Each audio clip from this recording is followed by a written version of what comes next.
preached on Sunday morning. And the warmth of his heart was felt by the parishioners in his church where he preached and where he counseled them and where he visited them when they were sick. David Evans had a fire that burned inside of him, but after 4 weeks of Advent and Christmas services, that fire burned down and it needed to be refueled, and so he would head south down to the tropics.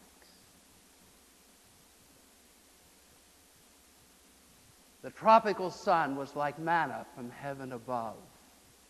The next day after seeing that island woman, David Evans spent his time going around the town, seeing all of the sights, and it was late afternoon when he went back to his room. He lay down to rest, slept through most of the afternoon, and when he awoke, it was almost dark. He got up and turned on a light. And then he walked over to the shuttered doors that opened onto a small balcony. He stopped.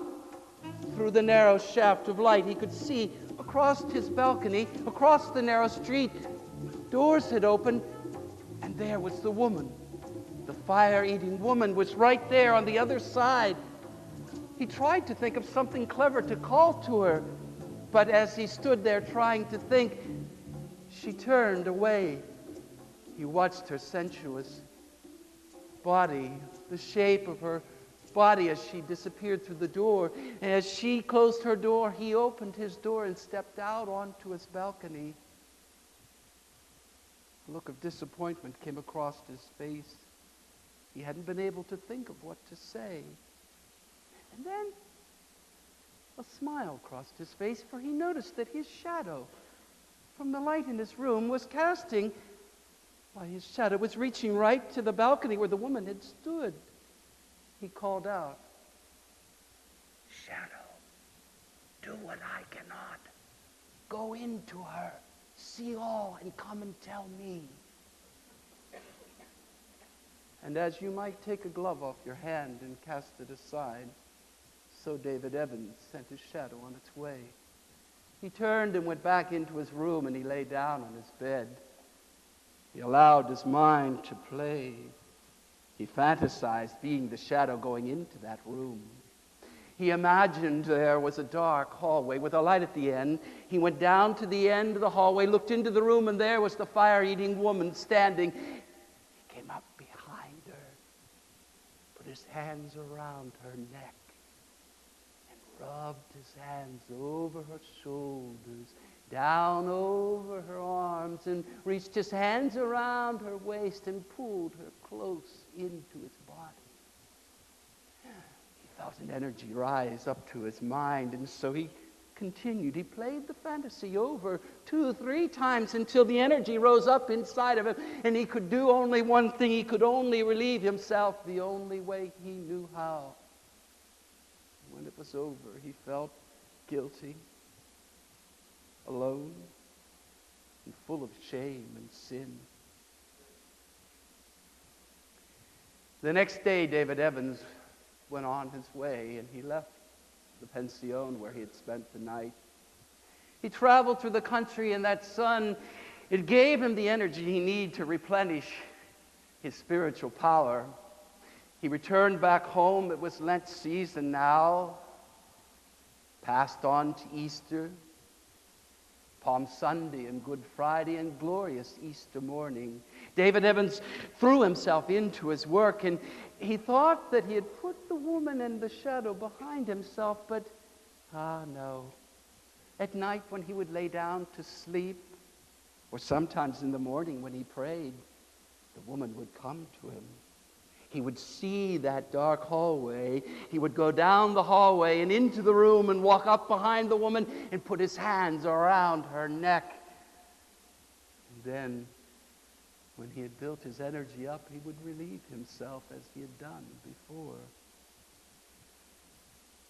It was a story he could not share, a story he could not tell to anyone, a story that only inside his head it lived.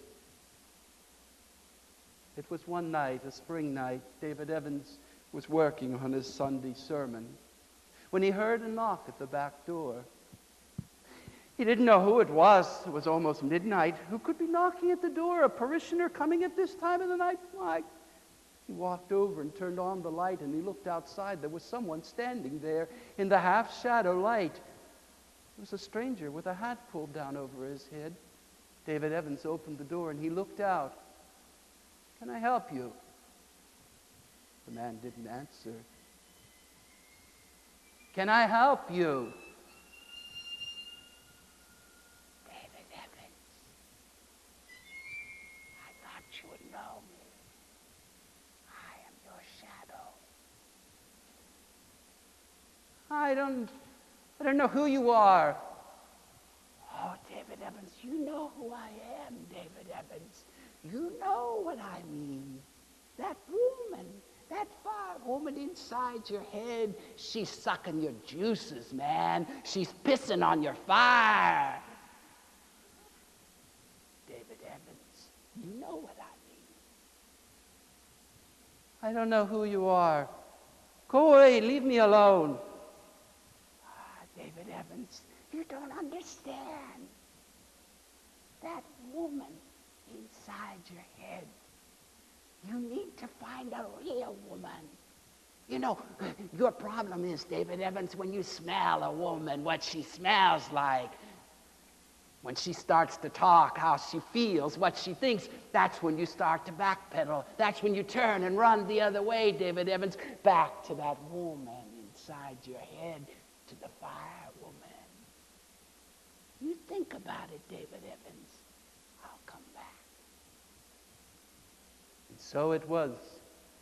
The shadow turned and disappeared into the night and was gone. David Evans went back in, and he thought to himself, "I'm a spiritual man. I'm a man of a leader of Christian people. No, that's not me. That's not me." Well, that's what he told himself, but it was not true. There was a story inside he could not share, and even though he wanted not to say it, it kept coming back. It came back not only when he was praying in the morning, it was sometimes when he was sitting there in the church ready to preach on a Sunday morning. That woman, that fire-eating woman, would come into his head, and he would push it away, try to get rid of it. So the months passed. Fall, September, October, November, December came. One night, he was sitting there working on his sermon, and he thought about the woman. She came into his head, and he tried to push her away. No, but he found himself going down the hallway into the room, putting his hands around her neck. And then he heard the knock. He knew who it was. If I don't answer, he'll go away, won't he? He'll leave, won't he? But the knocking did not stop. And David Evans knew he had to go to the door. He went over and turned on the light, and he looked outside.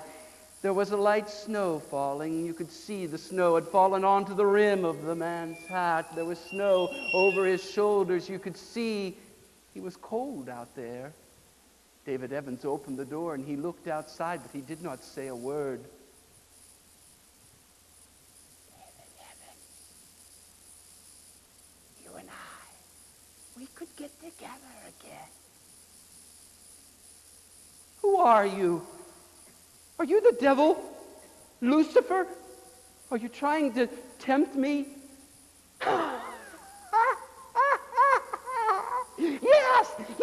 Yes, that's it, David Evans. I'm trying to tempt you, and I'm your savior, too. I'm your savior, David Evans.